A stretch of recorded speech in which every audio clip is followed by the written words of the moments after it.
दोस्तों आज हम 5 ऐसी लीगल बातें करने जा रहे हैं जो आपको जीते जी कर लेनी है, यानी आपकी मृत्यु से पहले। आज का टॉपिक थोड़ा सा नेगेटिव होने जा रहा है क्योंकि हम यहां पर मौत की बात कर रहे हैं, डेथ की बात करने जा रहे हैं। पर क्या करें, जब कभी भी अगर लीगल मामले आ जाते तो मौत की बातें यहां पर जीते जी करनी पड़ जाती है। दोस्तों हालांकि कई बार यहां पर देखा गया, अगर किसी व्यक्ति की मृत्यु हो जाती है तो उसके मृत्यु के बाद उसके बेटे, उसकी बहन, उसका भाई, उस मृत व्यक्ति की पत्नी यहां पर कोर्ट में लड़ होते हैं संपत्तियों की वजह से। इसी के साथ दोस्तों यह भी देखा गया है, अगर कोई व्यक्ति, मृत व्यक्ति जिसका कोई बैंक अकाउंट है, उसके मौत के बाद यहां पर उसने बैंक में अगर नॉमिनी नहीं करवाया है या जहां पर नॉमिनेशन या बेनिफिशियरी करवाना चाहिए था वो नहीं करवाया है, तो उसके परिवार के सदस्यों को अब जो है तकलीफों का सामना करना पड़ रहा है। दोस्तों उन्हें succession certificate, legal hiring certificate, यहां पर प्रमाण पत्र, वारिसदार प्रमाण पत्र भी बनाने पड़ रहे हैं। बैंक द्वारा यहां पर उनको पैसे तो नहीं दिए जा रहे, पर उनको तकलीफों का सामना यहां पर करना पड़ रहा है और भी बहुत अन्य कानूनी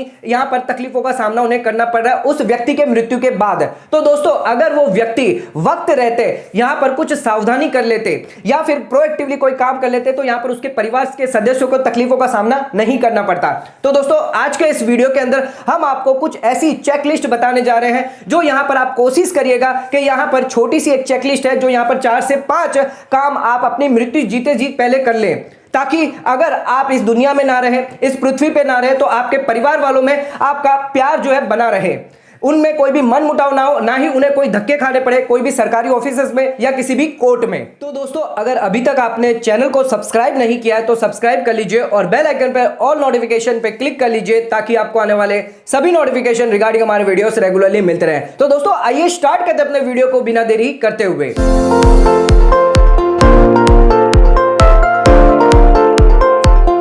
तो दोस्तों आइए स्टार्ट करते अपने वीडियो को और बात कर लेते हैं कौन सी ऐसी लीगल बातें यहां पर आपको ध्यान रखनी है आपके जीते जी, यानी आपके मृत्यु से पहले आपको कर लेनी चाहिए। तो सबसे पहले ध्यान रखिए, आपके पास एक कोई भी ब्रीफकेस होना चाहिए या एक बैग रख सकते हैं या एक फोल्डर रख सकते हैं जिसके तहत आपके सभी घर के जो सदस्य हैं उन्हें यहां पर पता हो कि जो भी आपके इंपॉर्टेंट डॉक्यूमेंट है, प्रॉपर्टी के डॉक्यूमेंट है, संपत्तियों के डॉक्यूमेंट है, वो आप एक ब्रीफकेस में रखते हैं, एक बैग में रखते हैं या उस फोल्डर में रखते हैं। तो दोस्तों अगर कभी किसी वजह से अगर आपकी मृत्यु हो जाती है, अगर आप इस दुनिया में नहीं होते, तो वो ब्रीफकेस, बैग या फिर वो जो फोल्डर है उसी को ही खोला जाए। दोस्तों यहां पर जो भी ब्रीफकेस, ऐसी कोई चीज अगर आपके पास है तो जो भी आपके इंपॉर्टेंट डॉक्यूमेंट है आप एक साथ ही यहां पर रख सकते हैं, नहीं तो यहां पर सभी चीजें जो है बिखरी बिखरी नजर आएगी। दोस्तों अब मैं कुछ ऐसी बातें आपको बताने जा रहा हूं इस वीडियो के अंदर जिसको भी आप अपने फोल्डर, बैग के अंदर, ब्रीफकेस के अंदर यहां पर कुछ डॉक्यूमेंट्स है जो यहां पर आप रख सकते हैं, रखने की कोशिश जरूर करिएगा। तो दोस्तों सबसे पहले आ जाते हैं वसीयत के बारे में बात करते हैं, जो है विल। तो यहां पर विल आप जरूर बनाएं। तो यहां पर देखा गया है कि विल का जो रिवाज है पहले इतना नहीं था, कुछ ही समय पहले ही यहां पर जो विल का रिवाज आया है, उससे पहले तो बिल्कुल भी नहीं था। और जो लोग कुछ पढ़े लिखे हैं उनमें ही ये रिवाज है, जो पढ़े लिखे नहीं है उनमें तो बिल्कुल भी विल का रिवाज नहीं है, वसीयत बनाने का कोई भी रिवाज नहीं है। और दोस्तों किसी के पास अगर कोई संपत्ति नहीं है तो वो विल का ही बनाएगा, लेकिन दोस्तों अगर आपके पास संपत्ति है तो मेरा सुझाव है कि आप विल और वसीयत यहां पर जरूर बनाएं। उस विल के अंदर यहां पर आप जरूर लिखें कितना आपको देना है, किससे क्या लेना है, क्या आपकी संपत्तियां हैं। इसी के साथ दोस्तों क्या कौन यहां पर वारिसदार होने वाला है, इन सभी बातों का यहां पर जिक्र जरूर करें। दोस्तों इसी के साथ मेरा दूसरा सुझाव यह है कि उस विल को आप रजिस्टर, हालांकि रजिस्टर करना यहां पर कंपलसरी नहीं है रजिस्ट्रेशन एक्ट के तहत, पर हो सके, पॉसिबल हो सके तो उस विल को रजिस्टर जरूर कराएं सब रजिस्ट्रार के पास जाकर, ताकि बाद में यहां पर कोई इसे चुनौती आसानी से ना दे पाए। तो दोस्तों जो भी आप चाहते हैं, जिस हिसाब से आपकी संपत्ति जो है यहां पर जो वितरित की जाए, यहां पर बांटी जाए, उस हिसाब से ही उस विल के थ्रू ही यहां पर बांटी जाएगी। लेकिन दोस्तों अगर आप विल नहीं बनाते, वसीयत नहीं बनाते, तब उस केस में अगर किसी व्यक्ति की मृत्यु हो जाती है तो यहां पर हिंदू सक्सेशन एक्ट लागू हो जाता है। हिंदू उत्तराधिकार अधिनियम के तहत जो भी यहां पर उत्तराधिकार है आपके जाने के बाद, उन सभी को आपकी संपत्ति बराबर यहां पर बांटी जाएगी। दोस्तों संपत्ति का मतलब यहां पर यह नहीं है कि सिर्फ आपकी प्रॉपर्टी, मकान, दुकान है, बल्कि अगर आपका कोई बैंक बैलेंस है वो भी बांटा जाएगा, अगर आपके कोई सोना चांदी है वो भी बांटे जाएंगे, अगर आपके पास कोई कैश पड़ा था तो वो भी यहां पर बांटा जाएगा। दोस्तों ये एक बहुत बड़े पछड़े का काम और इसमें झगड़े होने की संभावना हो सकती है, जिस वजह से यहां पर आपको विल बना लेनी चाहिए और उस विल को प्रॉपर रजिस्टर आपको करवा लेना चाहिए। दोस्तों इसी के साथ अब आ जाते हैं, आपको ध्यान रखने हैं कुछ कार्य जो है यहां पर आपको करने हैं, कुछ ऐसे काम जो यहां पर आपको ध्यान रखने जरूरी हैं। जैसे कि आपके कितने बैंक अकाउंट है, कितने आपने फिक्स डिपॉजिट ओपन करवा के रखे हैं, क्या आपका पास कोई प्रोविडेंट फंड अकाउंट है या कोई अन्य अकाउंट किसी सरकारी या गैर सरकारी संस्था के अंदर आपने खुलवा रखे हैं। तो दोस्तों इन सभी जगह पर आपने क्या नॉमिनेशन करवा रखे हैं या नहीं रखवा रखे हैं। अगर आपने यहां पर कोई भी नॉमिनी नहीं रखवा रखे हैं किसी भी अकाउंट के अंदर, तो दोस्तों यहां पर सबसे पहले आप नॉमिनी जरूर करवाएं। किसी को भी आप, जिसको भी आप करवाना चाहते हैं उसको करवा लीजिए, या फिर अगर आप बेनिफिशियरी करवाना चाहते हो तो आप बेनिफिशियरी भी करवा सकते हैं। ऐसी गलती कभी मत करिए कि आपके जो अकाउंट है जिसके अंदर आपने नॉमिनी ना करवाया हो या बेनिफिशियरी ना करवाया हो। अगर आप ऐसा करते हैं तो आपके जाने के बाद, आपकी मृत्यु के बाद इस संसार के अंदर अगर आप नहीं रहते हैं, तो दोस्तों यहां पर जो संस्था है जिसके अंदर आपने अकाउंट खुलवा के रखे हैं, फिक्स डिपॉजिट यहां पर खुलवा के रखे हैं, वो आपके परिवार को परेशान कर सकते हैं। वो तो क्या ही परेशान करेंगे, वो तो अपने नियमों के हिसाब से चल रहे हैं। लेकिन दोस्तों यहां पर चक्कर पड़ सकता है, आपके परिवार के सभी सदस्यों को यहां पर वारिसदार सर्टिफिकेट बनवाना पड़ सकता है, कोर्ट से ऑर्डर भी लाना पड़ सकता है, सक्सेशन सर्टिफिकेट या लीगल हायरी सर्टिफिकेट भी बनवाना पड़ सकता है। तो यहां पर दोस्तों आपके जो परिवार है उनको यहां पर समय तो उनका जाएगा ही, लेकिन उनको पैसे भी लगेंगे, उनको दिक्कत भी होगी और मुसीबतों का सामना करने के बाद कहीं जाकर वो पैसे जो है रिसीव कर पाएंगे। तो दोस्तों ऐसी गलती कभी मत करिएगा कि आप अपने अकाउंट में जो नॉमिनी का कॉलम ही खाली छोड़ दें। दोस्तों इसमें एक और बात हम आपको बता दें कि यहां पर कभी भी आप अपने अकाउंट में, बैंक अकाउंट में, फिक्स डिपॉजिट अकाउंट में या कोई अन्य अकाउंट में जो नॉमिनेशन का कॉलम दिया रहता है, अगर आप किसी को नॉमिनी बनाते हैं तो ध्यान रखिएगा वो सिर्फ उस चीज को यहां पर रिसीव करता है, उसका हकदार यानी मालिक नहीं होता। मान के चलिए आप अपनी पत्नी को जो है नॉमिनी बनाया और विल में आपने अपने बेटे का नाम लिख दिया, तो यहां पर जो पत्नी है वो यहां पर मालिक नहीं होगी, बल्कि जो बेटा है वही उसका हिस्सेदार होगा। नॉमिनी सिर्फ एक ट्रस्टी का काम करता है, वो सिर्फ आपके जगह आपके पैसे जो है रिसीव करता है और उसको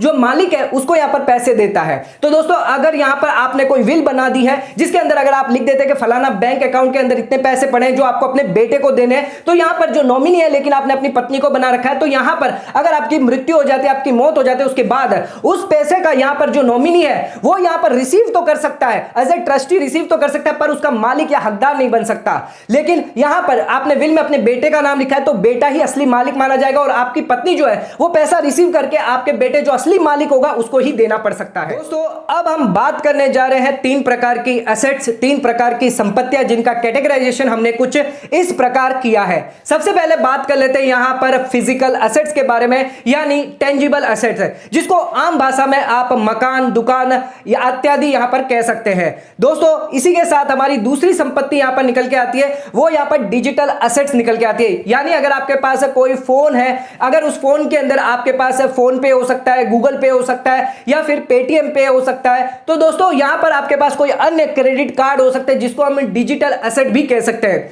दोस्तों इसी के साथ तीसरा कैटेगराइजेशन हमने यहां पर रखा है कन्वर्टेबल एसेट्स है, यानी आज के समय में तो वो एसेट नहीं है, वो संपत्ति नहीं है, लेकिन आपके मृत्यु के बाद, आपकी मौत के बाद, जब आप इस दुनिया में नहीं रहेंगे, इस संसार में नहीं रहेंगे, तो वो आपको जो भी मिलेगा पैसा वो यहां पर आपकी एसेट बन जाएगी, जिसको हम कन्वर्टेबल एसेट कहेंगे। एग्जांपल के तौर पे जीवन बीमा पॉलिसी, तो जीवन बीमा पॉलिसी तो यहां पर मृत्यु के बाद आपको मैच्योरिटी मिलती है, क्लेम मिलती है, तो यहां पर मृत्यु से पहले तो आप उसके संपत्ति के हकदार नहीं होते, एसेट आपकी नहीं होती, लेकिन मृत्यु के बाद जो भी पैसा आपको मिलता है वो आपकी संपत्ति हो जाती है। तो दोस्तों इसको भी यहां पर जो हम कैटेगराइज करेंगे। तो इसी के साथ अब मैं ये तीन प्रकार की जो संपत्तियां हैं जिसके बारे में मैं बात करने जा रहा हूं। तो सबसे पहले यहां पर जो फिजिकल एसेट है, टेंजिबल एसेट है, जो भी आपकी मकान है, दुकान है इत्यादि, ध्यान रखिएगा इन सभी संपत्तियों के अगर आपके पास प्रॉपर्टी डॉक्यूमेंट है, ये सभी संपत्तियां हैं जो है जिनके आपके जो लीगल डॉक्यूमेंट है, प्रॉपर्टी डॉक्यूमेंट है, वो आप एक ही जगह रखें। आप किसी भी ब्रीफ केस में, फोल्डर में, बैग में रख सकते हैं, जो वीडियो के स्टार्टिंग में हमने आपको बताया था, ब्रीफ केस और बैग में, वहां पर आप रख सकते हैं। ऐसा ना हो कि एक प्रॉपर्टी आपने यहां पर किसी लॉकर में रख दी हो,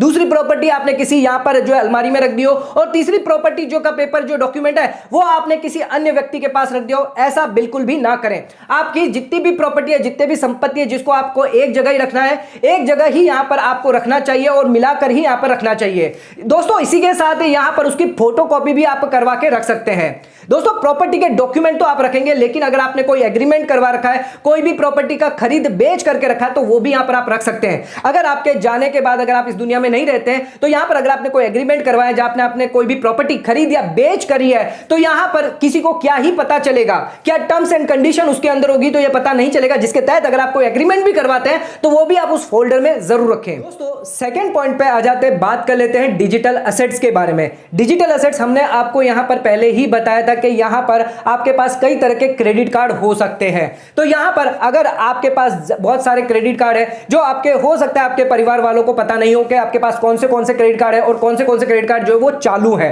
तो दोस्तों यहां पर कई बार यह भी देखा गया कि जो व्यक्ति है उसको खुद को ही नहीं पता होता कि उसके पास कितने क्रेडिट कार्ड है, फिर उसे याद आता है कि उसके पास कोई क्रेडिट कार्ड था जो चालू है या बंद है या फिर उसके पास जो है खो गया है, मतलब कि यहां पर उसे खुद को ही नहीं पता था, तो उसके परिवार वालों को क्या पता होगा। दोस्तों कई बार यह भी देखा गया अगर किसी व्यक्ति की मृत्यु हो जाती है तो यहां पर जो पासवर्ड है, एटीएम पिन है, वो जो अपने परिवार वालों को नहीं बता रखे हैं। तो दोस्तों ये बताना यूजुअली जरूरी भी नहीं समझते, इसकी जानकारी देना जरूरी नहीं समझते कि कहीं इसका कहीं मिसयूज ना हो जाए, कहीं खतरा ना पैदा हो जाए। तो दोस्तों यहां पर आपको कोई ऐसी व्यवस्था बनाकर रखनी पड़ेगी, कोई ऐसा ट्रस्टवर्दी इंसान बनाकर रखना पड़ेगा जिसको आप अपने सभी क्रेडिट कार्ड के बारे में यहां पर जानकारी दे, लिख कर दे, बता कर दे कि कौन से आपके पास क्रेडिट कार्ड है, क्या क्या उनके पासवर्ड है। हालांकि यहां पर एक रिस्क का काम होता है जो हम आपको चेतावनी कर देते हैं कि यहां पर रिस्क हो सकता है। तो यहां पर आप अपना पासवर्ड भले ही मत दे, पर आप एक लिस्ट जरूर बनवा लें सभी क्रेडिट कार्ड की कि कितने कितने आपके पास क्रेडिट कार्ड है, किन किन बैंकों के क्रेडिट कार्ड है, ताकि आपके मृत्यु के बाद, आपकी मौत के बाद उन सभी क्रेडिट कार्ड को यहां पर जो है बंद करवा दिया जाए। दोस्तों इसी के साथ आ जाते हैं अब अपने तीसरे पॉइंट पे। तो ऐसी कोई संपत्ति जो भविष्य में यहां पर आपकी मैच्योरिटी हो सकती है, आज की डेट में तो वो एक कागज के रूप में, पर यहां पर आपको भविष्य में जैसे लाइफ इंश्योरेंस पॉलिसी है जिसका मैच्योरिटी आपको मिल सकता है, डेथ क्लेम आपको मिल सकता है, एक्सीडेंटल पॉलिसी का क्लेम यहां पर आपको मिल सकता है। दोस्तों कई बार यहां पर देखा गया है कि यहां पर आपके पास जो क्रेडिट कार्ड है जिसमें आपको फ्री में यहां पर एक्सीडेंटल पॉलिसी दी जाती है, जिसके तहत आपको एक्सीडेंटल यहां पर जो पॉलिसी दी जाती है, इंश्योरेंस पॉलिसी दी जाती है। तो यहां पर अगर आपके परिवार वालों को पता होगा कि आपके पास ऐसा कोई क्रेडिट कार्ड है, तो यहां पर अगर आपकी डेथ हो जाती है तो वो यहां पर एक्सीडेंटल क्लेम यहां पर कर सकते हैं। अगर डेथ जो है वो एक्सीडेंट की वजह से हुई है तो वो यहां पर क्लेम कर पाएंगे, लेकिन अगर उन्हें यह पता ही नहीं होगा तो वो क्या ही क्लेम कर पाएंगे। दोस्तों इसी प्रकार के अगर कोई आपके पास शेयर है, म्यूचुअल फंड है, अगर आपने कहीं पर अन्य इन्वेस्टमेंट करके रखा है या फिर आपके पास कोई बॉन्ड है जिनके दस्तावेज आज के डेट में तो यहां पर आपके पास दस्तावेज है, पर आपके भविष्य में तो वो यहां पर आपको पैसा मिलेगा, आपकी संपत्ति बन सकते हैं। तो ध्यान रखिएगा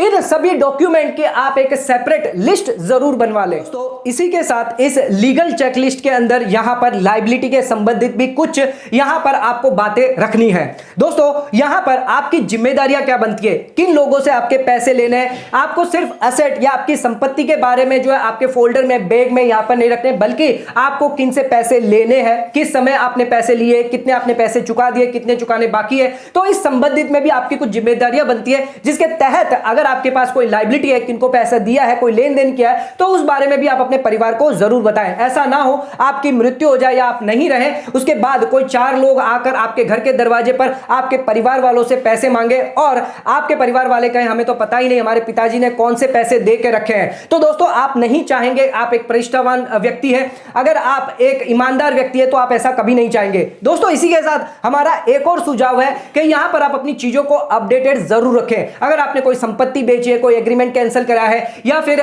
कोई भी म्यूचुअल फंड को इन्वेस्टमेंट जो है वो आपका पैसा जो है यहां पर मैच्योर हो चुका है, तो ध्यान रखिए ये सभी डिटेलें जो है यहां पर आप अपने फोल्डर में, अपने जो बैग में वो यहां पर आपने अगर अभी तक नष्ट नहीं करी है या हटाई नहीं है तो ये अपडेट जरूर करें। आपका परिवार जब भी आपकी मृत्यु हो जाती है या आप नहीं रहते हैं तो उसे जब भी खोले वो अपडेटेड जरूर है। तो ध्यान रखिएगा दोस्तों ये सभी चीजों को अपडेटेड रखें। शायद हो सकता है आप हर दिन नहीं कर सकते, हर महीने नहीं कर सकते, पर साल में एक दिन निश्चय जरूर कर लीजिए। हो सकता है आप अपने बर्थडे के दिन भी ये कर सकते हैं। तो ये सभी चीजें आप जरूर करिए। इसी के साथ चेकलिस्ट में हमने एक और आइटम रखी है जो है अगर आप पे कोई कोर्ट केसेस चल रहे हैं, अगर कोई डिस्प्यूट चल रहा है किसी भी संबंध में, किसी भी व्यक्ति से, मॉनेटरी हो या नॉन मॉनेटरी हो, तो ध्यान रखिए जो भी कोर्ट केसेस चल रहे हैं उसे खत्म करने की कोशिश पूरी करिए। आपके जीते जी कोई भी कोर्ट केस है, कोई भी डिस्प्यूट है, उसे यहां पर आपके संबंधित यहां पर कोई भी कोर्ट केसेस है उसे खत्म जरूर करिए, ताकि यहां पर आप नहीं चाहते कि आप अपने परिवार को कोई ऐसा भविष्य देके जाए जहां पर उन पर कोई कोर्ट केसेस हो, कोई भी परेशानियां यहां पर हो। तो दोस्तों ध्यान रखिएगा अगर आप खुद ही मैनेज नहीं कर पा रहे हो वो कोर्ट केसेस या डिस्प्यूट मैनेज नहीं कर पा रहे तो आपका परिवार क्या ही कर पाएगा। तो दोस्तों यहां पर कोई भी डिस्प्यूट हो उसको आप खत्म करके जाएं या कोई भी कोर्ट केसेस है उसका समाधान करके जाएं, तो ताकि आप अपने परिवार को एक शांतिपूर्वक, एक पीसफुल यहां पर जो भविष्य देकर जाएंगे। तो दोस्तों आज के इस वीडियो के अंदर हमने 5 ऐसी लीगल बातें आपको बताई है जो यहां पर आपको करके जाना चाहिए अगर आप जीते जी जीत आपको करनी चाहिए, आपकी मृत्यु से पहले ही ये 5 कार्य आपको कर लेने चाहिए। तो दोस्तों यहां पर देरी ना करें, आज ही ये सभी कार्य करने में आप ध्यान रखें कि ये सभी कार्य आपको करने हैं और आपके जाने से पहले ये सभी कार्य आप करके रखने, ताकि आपके परिवार वालों को कभी भी परेशानी यहां पर झेलनी ना पड़ सके। आपके जाने के बाद यहां पर आपके परिवार वालों में शांति बनी रहे, झगड़े ना हो, जिस वजह से यहां पर ये 5 कार्य आपको यहां पर कर लेने चाहिए। तो दोस्तों आज का वीडियो अगर आपको पसंद आए तो चैनल को लाइक और सब्सक्राइब जरूर करिएगा, ज्यादा से ज्यादा शेयर जरूर करिएगा। धन्यवाद।